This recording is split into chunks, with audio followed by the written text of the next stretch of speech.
r/ask Reddit. What was a house rule you had as a kid that you thought was completely normal until you grew up and realized not all households followed? My mum used to pay me to be my own babysitter between the ages of 10-14 or so. The rule was that as long as I didn't make a mess and I'd put myself to bed by the time she got home, then I got $10 in the morning. This is hilarious and I love it. Meanwhile, my parents slave labored me into doing this for my younger sisters, 5 and 8 years younger than me, from age 10 on, saying they paid me in food and rent. Eventually they added my brother, 15 years younger, to the list. My parents did this. Only I have 2 younger brothers, and the rule was that we would all get paid, but only if we got along and didn't burn the place down. It was very effective. Even if we fought while they were away, we'd all be on our best behavior by the time they got back. Didn't want to miss out on that payday. When I was really young I had a night bell. It was this old clay bell that hung in the kitchen. And when I had to go to bed I got to ring the bell and everyone would come say goodnight and then I would go to bed. Not really a rule, but a weird little ritual in our house. I love that. Even better if you are from a large family. Just the idea that everyone will take a minute to wish a family member goodnight is so wholesome. I just feel a little bad for the last one to ring the nighttime bell. Well, theoretically the last person already said goodnight to everybody. My family had a thing we called the food blanket. When we'd eat casual meals, we'd lay a blanket on the living room floor and eat on it, like a picnic. My parents didn't want to get any food on the carpet. Instead of set the table, my mom would say, go lay out the blanket. I remember being really confused when I learned every family didn't have a food blanket. Maybe it's not a house rule, but when I was 6 my mom told me that if I behaved she would let me skip school on Saturdays and Sundays. One day my teacher said see you Monday and I knew. My boss makes this joke every Friday. You all worked so hard, you can take the next 2 days off. The employee eye roll every Friday must be legendary. So it worked and you behaved. We weren't allowed to watch anything remotely sexual, like if people were kissing on screen my mom would freak out and run to cover the TV with a pillow and go blah blah cough loudly until it was over. Once I tried to see a PG-13 movie with my friends and my mom cried and my dad called me horrible for making her cry. I was 14. My mother wasn't that extreme, but still told me not to look at it at all. Even now she tells me not to look. I own a house, live with my GF, and I'm almost 30. Wait till she finds out that you and your GF hold hands. Whenever your mom asks about grandkids, act really confused about how that would happen. Suggest anatomically impossible scenarios. So, does it happen if we kiss too hard? Oh, you mean I need rub her belly and then a baby will be inside it? I wasn't allowed to take a shower if I was home alone. I also learned at age 7 that other households closed the bathroom door when using the toilet and keeping it open was weird. I learned that by keeping the door open at a friend's house. A friend walked by the bathroom, saw me, told their mom called my mom, and all of a sudden the new house rule was we close the bathroom door when using the toilet. I can't take a shower if I'm home alone either. My dad apparently busted his head open slipping in the shower when he was living alone in college. He had to get up and drive himself to the emergency room. Now he won't let us shower if we're alone, because he is paranoid the same will happen to us. We weren't allowed to get into the fridge or the cabinets without asking permission. My family was very poor and we had a limited food budget. So eating something without permission very possibly meant eating one ingredient of a meal my stepmother was planning on cooking within the next few days. I went to friends' houses and they just ate whatever they wanted, whenever they wanted. Hey, at least one that isn't crazy and actually makes sense. The reasoning is definitely very sound. I live in a 2-person household, almost always have. Just me and my mom. So it's been pretty easy to communicate what's okay to eat and what isn't. In that case you don't need to ask permission because there's clearly designated okay food. It's definitely weird to me to go to a friend's house, however, and they say I can grab whatever I want to eat. Like no, there are definitely rules here and I need you to lay them out for me because your idea of what a normal person would grab and what I'm likely to grab are often two very different things.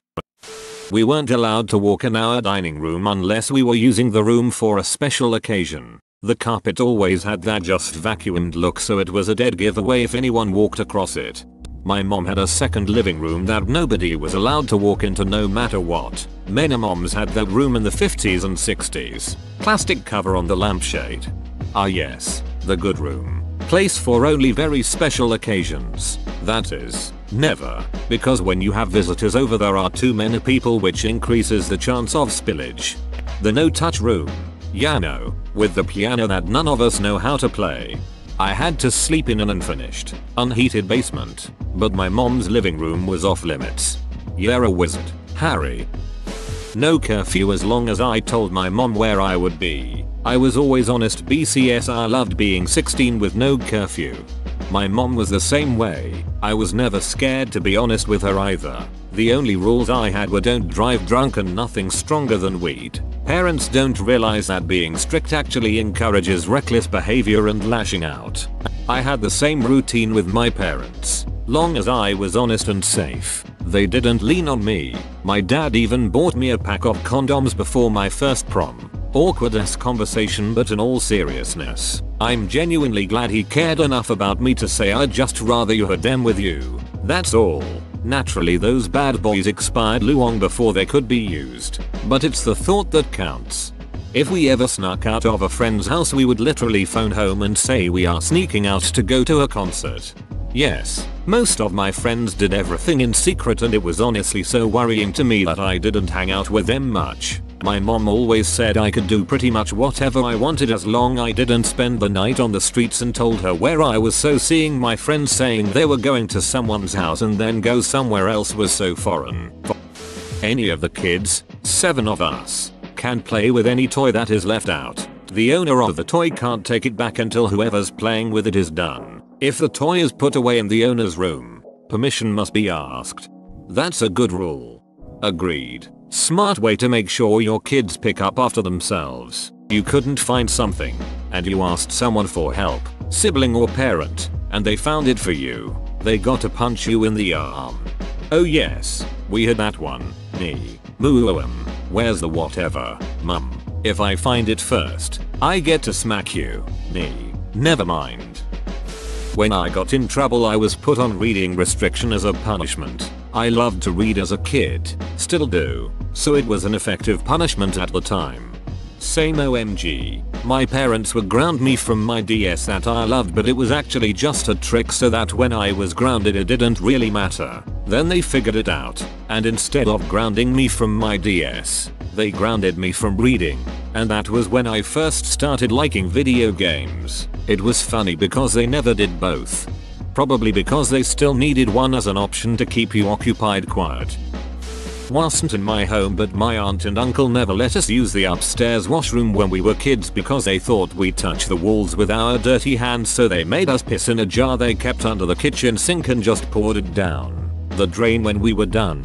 Never thought it was strange until I brought it up to my cousin a few years ago. We laughed pretty hard about it. Drug-free urine is hard to come by. Gotta get creative sometimes. This makes too much sense to be wrong. Wait, they would rather have a jar of piss in their kitchen sink than kids touching their walls? You win. Not being allowed to leave the table until your meal was finished. I remember eating at a friend's house and looking really uncomfortable trying to finish a food I didn't like, only to be told, you don't have to finish it if you don't want to. Mind blowing. Bare skin was not allowed to touch the leather sofa. No shorts, bare feet, tank tops, etc. Also, we had to peel mushrooms. It took forever and was completely stupid.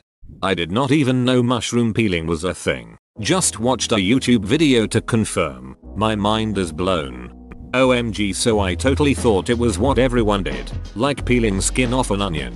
Then I went to stay with my aunt for a few weeks, my dad's sister, and she asked me to help chop up some vegetables. She looked over to see what was taking me so long, and was horrified that I was peeling the mushrooms. That's when I learned that nearly nobody does it. Later on, my dad insisted that his mom always did it, and my aunt called him out on that bullshit. So that was nice. They still peel mushrooms, but now nobody will help them. I can't get over the fact that mushroom peeling is a thing people do. What a world we live in. It's a French thing. As someone who went to culinary school and spent 9 years as a chef, anytime you come across a cooking technique that seems like a giant waste of time and product, it's probably old school French. I actually had to cut peel mushroom caps in a decorative manner in school. Literally the only time I've seen anyone do that. Oh, and turnied potatoes. Why have a whole potato when you can cut half of it off so it looks like a 7-sided barrel? I respect the French tradition and its immensely influential place in culinary history, but a lot of it is kind of superfluous and silly at this point. When I was sick I couldn't be in my bed because it would make it dirty. My mom put a towel in a corner on the hardwood floor and I had to stay there until she dared me better enough to use my bed. WTF. My parents used a laissez-faire parenting style. No censorship whatsoever. I watched Rocky Horror Picture Show with my brother when I was 7. Pretty awkward when I brought the VHS with me to a sleepover at a friend's house. The parents were mortified. My parents were like this as well. I saw Airplane much younger than I should have. Their reasoning was that any inappropriate jokes would go over my head anyway. My sister and I used to watch Spaceballs a lot between the ages of 7 and 11 because it was one of the few tapes we had. Then there was a bit of a break and I watched it again at 17 and was astounded at all that I hadn't followed before. My dad made a rule that I had to kill 7 flies a day during my summer break. How did you give him evidence? His dad could see the weight of his actions in his eyes. Imagine the scene. I come home through the door, a shame-filled tremble. Barely noticeable. Father looks up from his work, which is manual and manly. Our eyes lock. He knows. This is not a 7-fly stare. The seconds stretch out. Unspoken words weighing heavily on the atmosphere. A quiet buzzing. Barely noticeable at the edge of hearing. Without averting my eyes, my hand shoots out sideways, slightly upwards, in a fluid, practiced motion of death. The fly dies in my closing paw. I do not flinch. Warmth fills those cold, glaring eyes. The spell is broken. Welcome home, son. First thing upon coming in the house you have to change into clean pants and wash your hands. Guests were exempt from the pants rule but not hand washing. If you took your shoes off while you were out you had to change your socks as well. As a New Yorker I completely understand this. I do not want the same pants that touched the seats on the subway touching my couch. My wife always would yell at me if I tried to sit on anything in subway pants. In Filipino culture, you change into your pambahay when you get home. Basically just more comfortable clothes, light shirts, shorts, etc. I thought people in TV didn't cause they didn't wanna deal with the wardrobe change. Anyway, personally I don't feel home yet until I'm all changed. Not Filipino, but I do the same thing. Around the house, I am in gym shorts and a t-shirt 99% of the time. Tape half the house off in winter. Winter meant the thermostat was turned to 55. All vents but living room vent get closed. Magnetic sheet put on the vents to prevent leaks. Then all the windows get the plastic sheeting and hairdryer treatment. Sheet hung from ceiling by staircase to prevent living room vent from sending all heat upstairs. Lots of baking done. Of course bathroom and kitchen vents stayed closed year round. Summer meant thermostat set to 80. All vents downstairs get closed and magnetic sheet put on. Curtains would be drawn 24/7. Oven use was kept to a minimum. At that point, why do you have a thermostat and HVAC system instead of a wood stove? If I told my parents I was leaving at a certain time, I had to leave at that time. Let's say I told my parents I would leave a party at 9. I couldn't leave at 8:50, or I'd get yelled grounded. I couldn't leave at 9:10, or I would get yelled grounded. Same thing went for when I was leaving my house to go somewhere. We weren't allowed to eat anything without first asking. Even a glass of water, we were required to ask first. When my boyfriend and I started dating, I would ask his parents if I could eat or drink something if I was hungry or thirsty, and it was a hard habit to break when his mom told me I could literally eat or drink anything other than the alcohol. It was so weird to just go into the fridge or pantry without permission. I sometimes have to fight the urge to ask my BF if I can eat our food in our apartment. When I went to my parents' house over Christmas, I was reprimanded for getting an apple without asking first. It's just all so weird, but it used to be so normal. Whenever I enter my childhood home I instinctively open the fridge even if I don't want anything. I also tend to eat any fruit that is in the bowl and I have no idea why. Our bedtime in high school was 9 p.m. We weren't allowed to eat any food past 7 p.m. On the bright side, I heard people who grow up with scheduled bed and meal times tend to be more organized and punctual throughout their lives. Not an absolute rule, but there's a correlation. Interestingly, people who grow up eating family style versus people who are served portions on a plate tend to be better at sharing and regulating their own appetites. The first, because they learn the more food they take, the less someone else has. The latter, because children who are full but served portion food are often forced to finish what they have on their plates. As a result they lose the ability to know when they are full, and instead base it on how much they have on their plate. I had a friend who was in the latter category, and to this day leaves one bite of food on her plate. She realized through therapy that it had to do with having control. Her mom used to make her finish every last bite.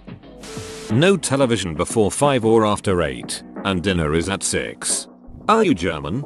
Bedtime at noon. No swearing, which includes the obvious as well as stupid, idiot, shut up and fart. My grandmother thinks that fart is a dirty word. She prefers poopsie, which is, in my opinion, far dirtier. Poopsie sounds like a shart. No singing at the table, unless it's a birthday. Still to this day I don't cope well with quiet, but I guess when I was a kid the karaoke party never stopped. It was a good rule, but not necessary for most households. Here's 2. It's because we drove our parents crazy singing Broadway songs at Disney. My parents would check my and my brother's teeth for sugar bugs every night after we brushed our teeth, before we got in bed. If they thought we were trying to skip brushing our teeth they would tell us they could see the sugar bugs in our teeth and would make us go brush again. My brother and I were so convinced these sugar bugs were real we would constantly ask when we'd be able to see them. My parents always told us only people 13 and older could see them. But by the time we got to be 13 we had completely forgotten about the sugar bugs in our teeth. I love thinking about creative parenting tactics like this. I've even used that one while babysitting a fussy kid who doesn't want to brush their teeth get ready for bed and it helps a lot. Was literally told by my best friend's dad I was only allowed to eat popcorn 1 kernel at a time. Somebody probably choked once. Pretty easy to inhale a piece of popcorn. Less likely if you're not eating as many at a time as fit in your mouth. We had to have milk after dinner, but before bed. Asked my mom when I was older what that was about and she realized we could have just had milk with dinner if we wanted, but she had been raised kosher so it wasn't something she thought about. I remember reading something like that last time there was a thread like this. Person has dinner with their friend's family, and at friend's house they weren't allowed to have a drink with their dinner. They had to finish all their food before they were allowed to drink anything. Wakey time. No noise annoying mum and dad until 7 am. This was a really necessary one. BC I was a very early riser as a kid and I loved to talk to my parents. The rule was that I could come to their bed and curl up next to them, but I couldn't talk until 7. It was actually really nice, and made sure I got enough rest myself. Tragically, once I started rowing like 7 years later, mum and dad had to get up at 4 anyway to get me to the sheds. Sorry guys. My niece is a very early riser, so my sister made the rule. If she sleeps over at grandma's she is not to get up and wake grandma before a certain time. So she would lay in bed, looking at the digital clock till it was exactly 7 am. She couldn't even read the clock properly, but you could ask her every time when did you wake up, and she'd answer exact to the minutes like 5:47, 5:47, and when did you get up, 7:00. She was such a cute bug. I grew up with 6 siblings. In the TV room, there were more people than couch seats. We had a rule that you couldn't steal someone's seat if they got up to go to the bathroom, get a drink, etc. My parents instituted it because of all the fights that would happen over seats. We all instantly realized how great a rule it was. No more arguments. But more importantly, your seat was safe for the night. I never thought it was a normal rule as defined by the OP, but it is a great rule that every family should have. No going places on my own. It's not a rule but I get in trouble for going places and I'm never given permission to go anywhere. Turns out all my friends can be just about anywhere and I am stuck saying can't man. My mom said no. I had to wash the dishes every night, even if I wasn't home for the meal. There were times I'd get home from an away basketball game. I was on the team after 10 PM and the dishes had sat since they finished eating around 6:30 PM. My older brother's nightly chore, take out the garbage. He'd be done in 2 minutes. I'd have 30+ minutes of washing, drying, putting away, and cleaning up the kitchen. Say mug. My parents' explanation for why it had to be me was that my brother didn't do it properly. Same with vacuuming. If I got hurt doing a certain activity, I wasn't allowed to do that activity again. My mother ended that rule though when I broke my wrist snowboarding when I was 16 and didn't tell her until a month later when I couldn't move my wrist at all and it required surgery with a bone graft to repair. I had super laid back parents, but there were a few certain things that they were randomly crazy strict about. No gum, no Play-Doh, no cereal with sugar as one of the top 3 ingredients, no Simpsons. I had basically no rules growing up, but those 4 things would make them lose their goddamn minds. I still get anxious when I'm chewing gum and I'm 35. Vegetables, a little or a lot, that was my mom's response when I didn't want to eat them. I saw this as a parenting tactic so it tricks the child into thinking they're still making the decisions and calling the shots. The illusion of choice, a very popular and surprisingly effective psychological move. It gives them a feeling of control as well as making it seem like their own idea. My dad used to set up mine and my sister's Easter egg hunts in such a way we followed written clues from place to place, as way to help us learn to read. Until I was a young adult, I assumed that was how all kids did Easter egg hunts. Eating dinner as a family, at the table, I met so many people in college who thought that whole idea was absurd. My family did this too, and honestly I love my parents for doing that with me. I think it's so important. It was just normal in my world so it didn't bother me often, but also didn't really think much of it. Now I cherish that I've learned to do that. I cherish the memories, and how my family can just talk about things because of it. As a teacher, you can tell which kids don't spend that kind of quality time with their family, and it honestly can be so sad. I wasn't allowed to play in the living room as a child. If I played too loud in my room I was also whooped. My dad's golden rule was children are meant to be seen, not heard. As a result, I allow my children to play anywhere in the house, as loudly as they want, as long as they clean it up. Just the other day my son held a rock concert in the living room with his new toy guitar and amplifier. The music was terrible, but his smile made it worth it. No whistling. We had this rule growing up, because my mom can't whistle and it pissed her off that all of us can. Now that most of us are grown, we whistle whenever we want to. If she complains, the 5 of us whistling can drown her out. All I imagine right now is 5 people aggressively whistling at their moms. No soda. I didn't drink soda unless I was at a friend's because that was normally all they had. My parents were super healthy people so they mostly drank water, juice, tea, and lemonade. Keep bread in the freezer. Apparently not a lot of people do that. I couldn't add the jokes in Rudolph the Red-Nosed Reindeer song. My dad thought it was disrespectful. It's not really a house rule, it's just a really odd one. Also when a parent says your name you have to reply coming not yet because they'll ignore it. Not so much a rule as a tradition. When dad got home from work, he would immediately change into PJs, and that was our time to do the same if desired. Watching TV shows where someone would drop in by surprise, and the parents would just welcome them in, seemed like some Hollywood BS to me, like the mother who never left the kitchen. I come from a large family. Anytime we'd order pizza, we ordered a few different kinds because, obviously, there were different preferences. Any leftovers were left in their respective boxes and placed in the oven. I did that when I lived with a couple of roommates and of course their reaction was, I just burned this box. Why was this in the ducking oven? My father never let us talk around the dinner table. Once when I was 15 I asked everyone around the table how they were doing and how their day was. My dad got up angrily after hurriedly finishing his meal and said, I can't stand people talking around a meal. If I wanted to talk to you I would. We finished our meal in silence. I wasn't allowed in my parents' room, At all. Not even to use their shower if the hall bath was occupied and we were going to be late. Whoa, you made it to the end? You're a ducking beast. I'll cuss you a deal. Smash like and subscribe for more curated content, bruh. It's free and that's a great price.